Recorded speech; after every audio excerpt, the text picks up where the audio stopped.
This program is brought to you by UCKG. It's happening in every neighborhood. Open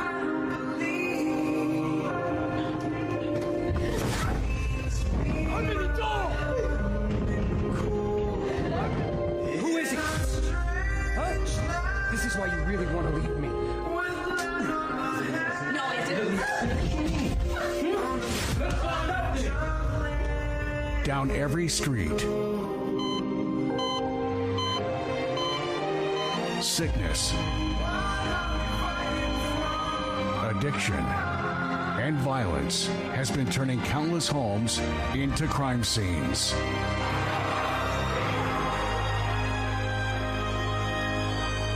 Suffering, depressed, alone, suicidal. A very good evening to everyone. Welcome to your program, Problems and Solutions. It's a pleasure to be with you in this program of this Wednesday, where we are here together to pray for you and to tell you that there is solution of your problems. You who are there on the other side, crying, hopeless, and many times you think that there is no way out.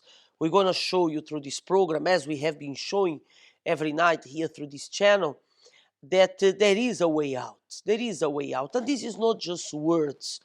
There are proofs. We can prove to you that there is a way out through the testimonies that we're going to see right now. If you are desperate, if you are knocking at many doors and you don't know where to go, where to turn, this program is here to you and made for you to know that there is a way out for you. Okay, let's watch stories of people that overcame.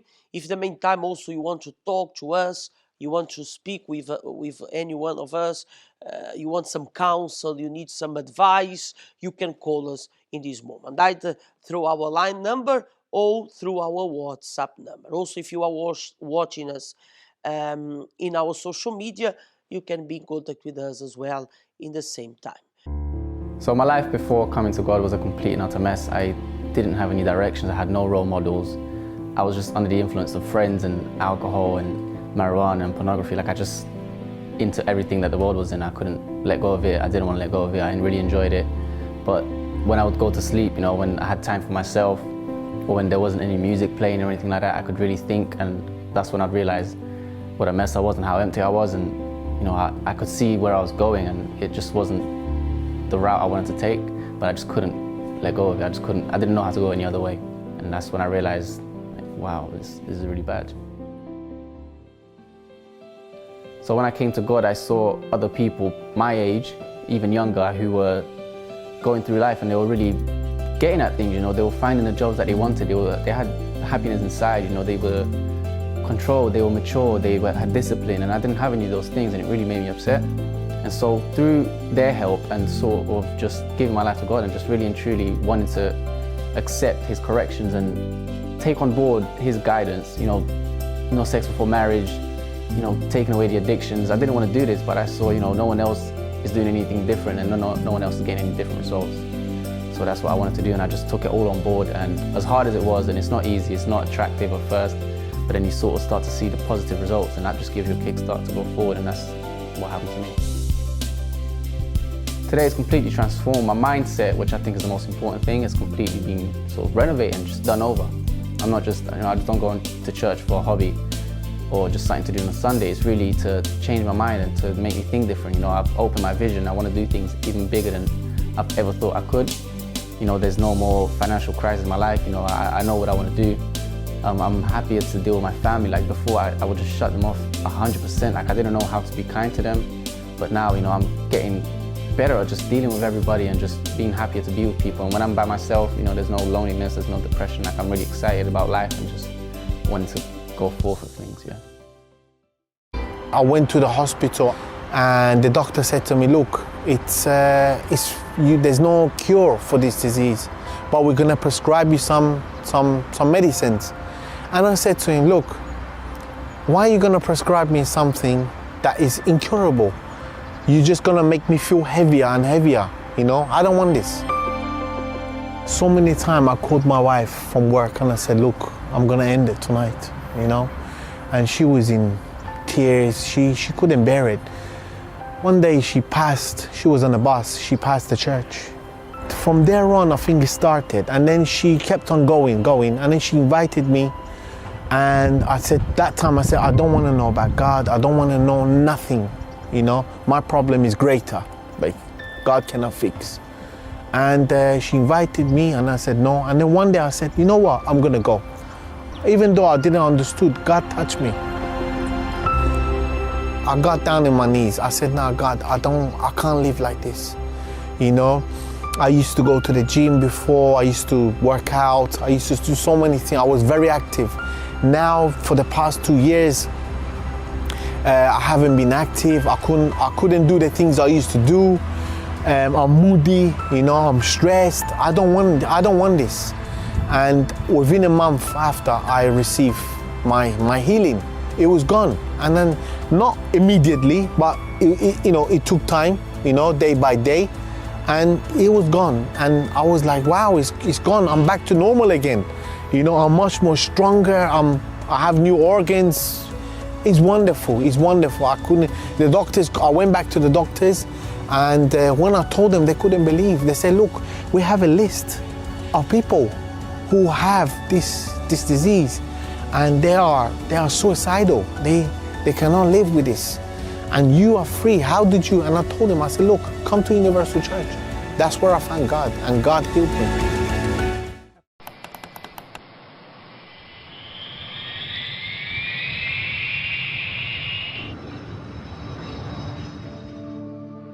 Faith is the starting point. It's like an airplane taking off. But what keeps it always high up? The continuity of faith is trust. Whoever separates one from the other will never reach their final destination. Do not forget that the journey through life is not simply made up of beautiful landscapes. Turbulence and storms will suddenly appear. In these moments, what will sustain you?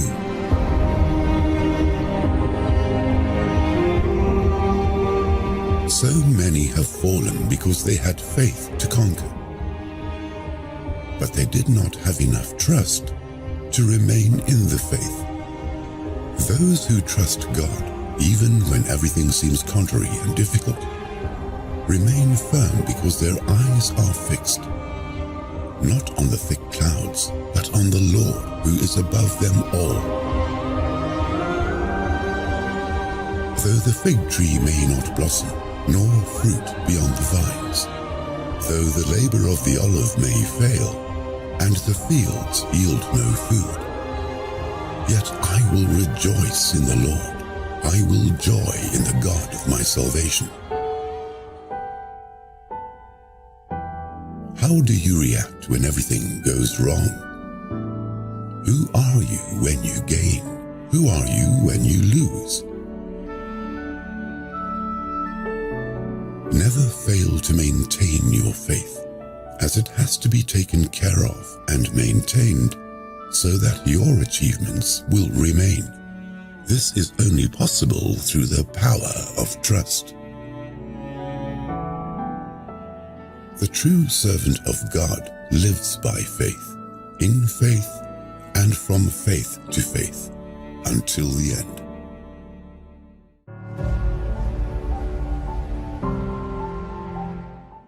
Before receiving the Holy Spirit, I was someone who was very angry. I was very empty inside. I had a lot of problems at home, so I saw like physical fights with my parents, and that led me to have a really, really deep grudge against my family. I remember one of my sisters, for no reason, I grew up just hating her.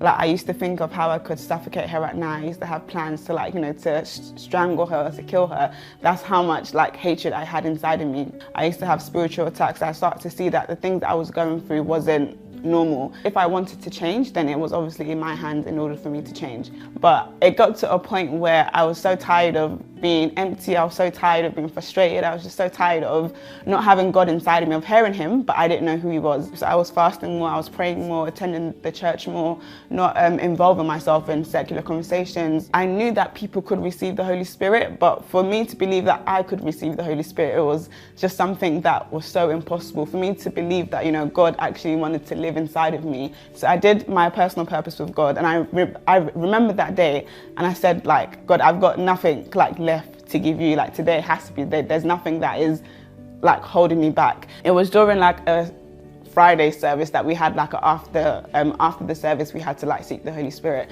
So on that day, like I said, I didn't really say much to God because I know that I had done everything. And as I was seeking that day, he just gave me the assurance that, okay, like, I've accepted you, like, I'm with you. And from that day, I never had the same doubts, or even though doubts came, I had the strength to overcome the doubts because I knew what God had told me, I knew what God had done for me. My life now is good, like, I'm happy, like, I don't need to fill myself with other things, other people, with, you know, things that are not going to benefit me. Like, I'm happy with who I am because I know God has accepted me, I accept myself, and every opportunity that is given to you, you should literally run with it with all of your strength, because when you give to God, God is going to give back to you.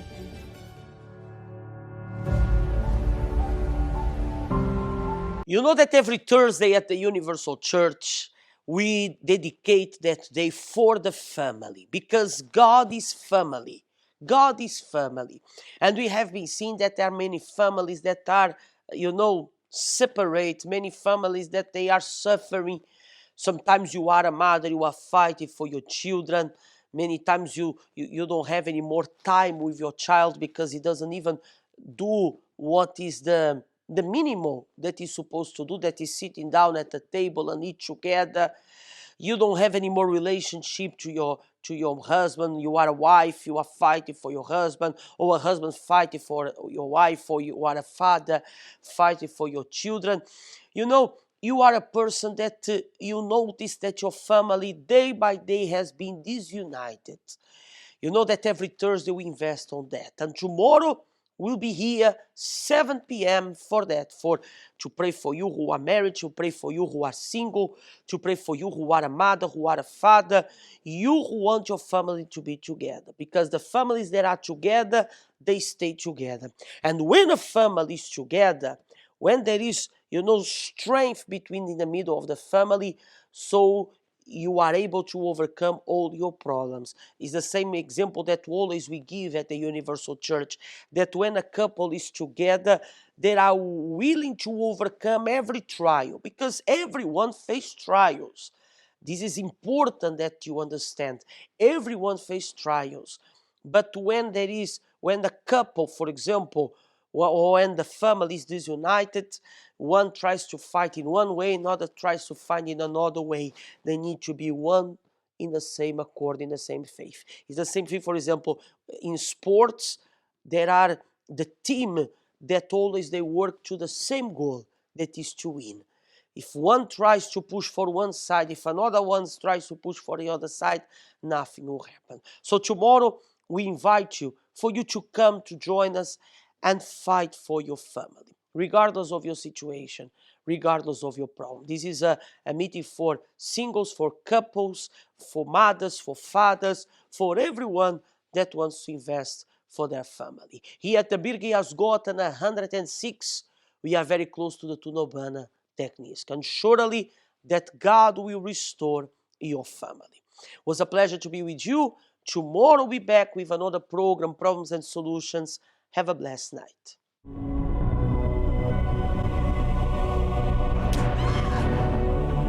I'm not leaving this hospital until I know what's wrong with my daughter.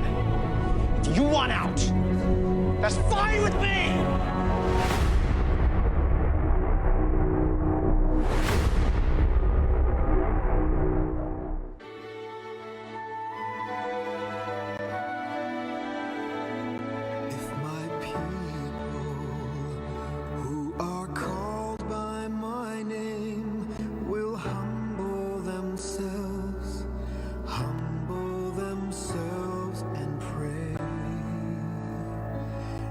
My